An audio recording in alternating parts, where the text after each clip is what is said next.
Welcome to Created Healthy. I'm Dawn Combs.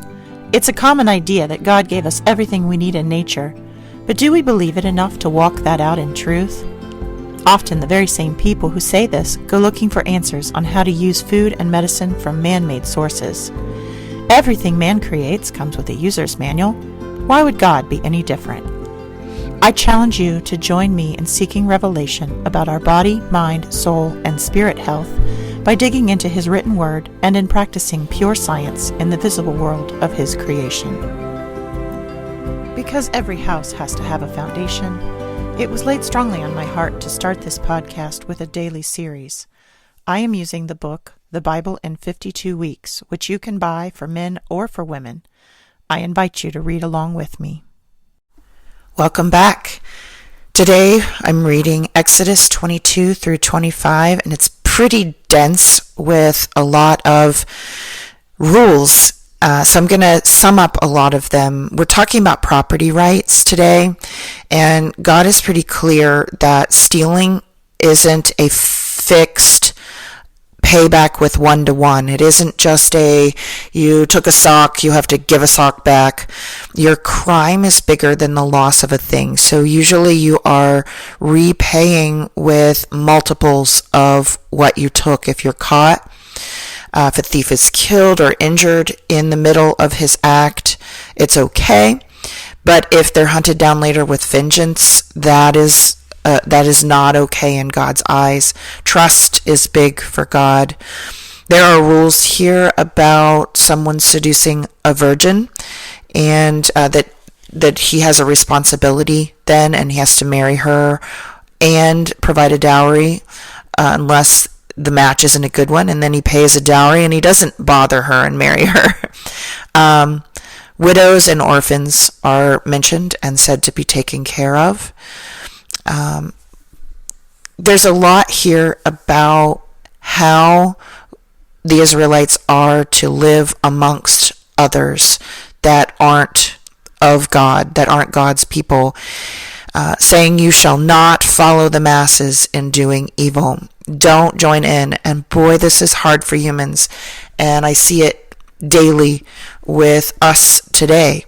It is very difficult for God's people to live in this culture and to live among the people that don't believe and not join in. And I think there's a lot of folks that are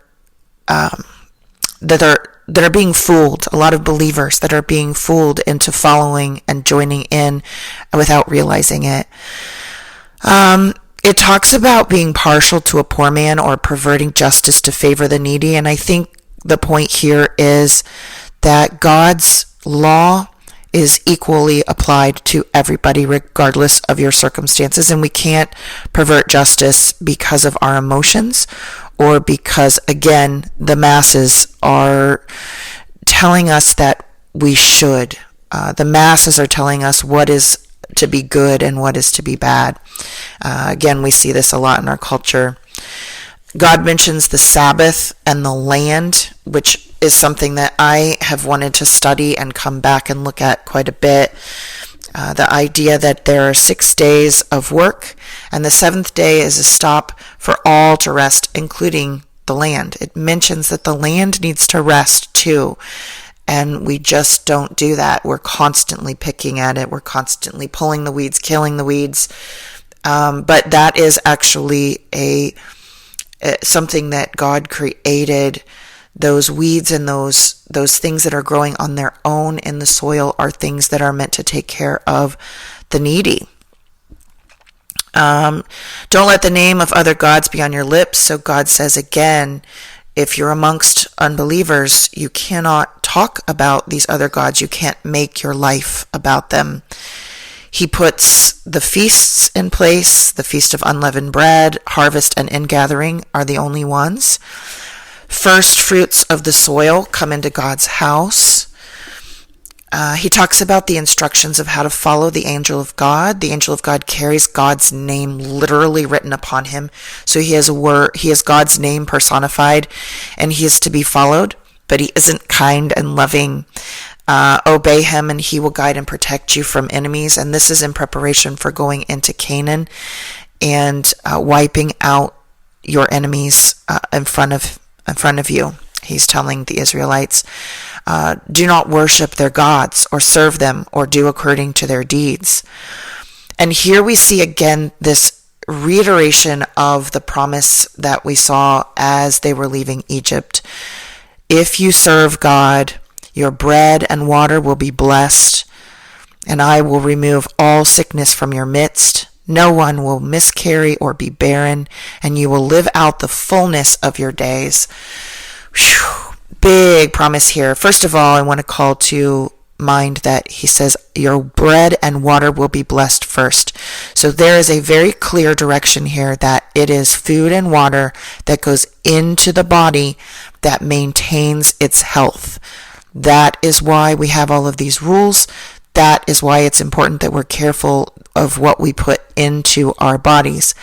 If we follow God, if we do what he is asking, our bread and water is blessed. It goes in. It does good for our body. And in that, he will remove all sickness from our midst. We will not have miscarrying or be barren. And we will live out the fullness of our days. That is so different than the way that we are living in the Western world, where people are just trying to live as long as possible, extending life and not focusing on fullness. And this is so important. We are not meant to just live days. Western medicine can extend our days. We can be hooked up to machines and not be doing any of God's purpose, but we're living, we're alive, but we're not living the fullness of our days. And when we are living a half-life, putting things into our body that is taking away that fullness, it isn't God's purpose. And this is so powerful. He goes on to say that I'm going to help you going into Canaan. I'm going to drive them out slowly so you can manage all.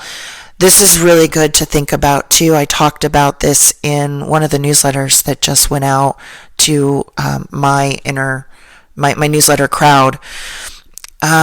That God isn't intending us to take everything all in one bite. He didn't say we're going to run into Canaan and we're going to wipe everybody out all at once.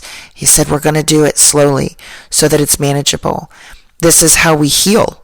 Slowly so that it's manageable. This is how we grow. Slowly so that it's manageable. God does not intend us to overtax ourselves or overwhelm ourselves. He is there to help us accomplish the impossible in small bites. Make no covenant with other gods. Do not make promises with other things that you put into your life as gods. And this is so many things in our lives today. And I think that people are we're all making mistakes here. He does not want these influences, people that are worshiping other gods, to live amongst the Israelites, because they become a snare, and their ways and the things that get adopted or could be adopted by the Israelites would cause them to stumble and sin against God, even without trying. So the people and the elders come together. There's an animal sacrifice. They're consecrated before Moses makes an animal sacrifice on these 12 pillars set up that represent the 12 tribes of Israel. And he sprinkles the blood on the pillars. He sprinkles the blood on the people. And the people again say, we will obey. They enter into this covenant. We will be obedient to what God says.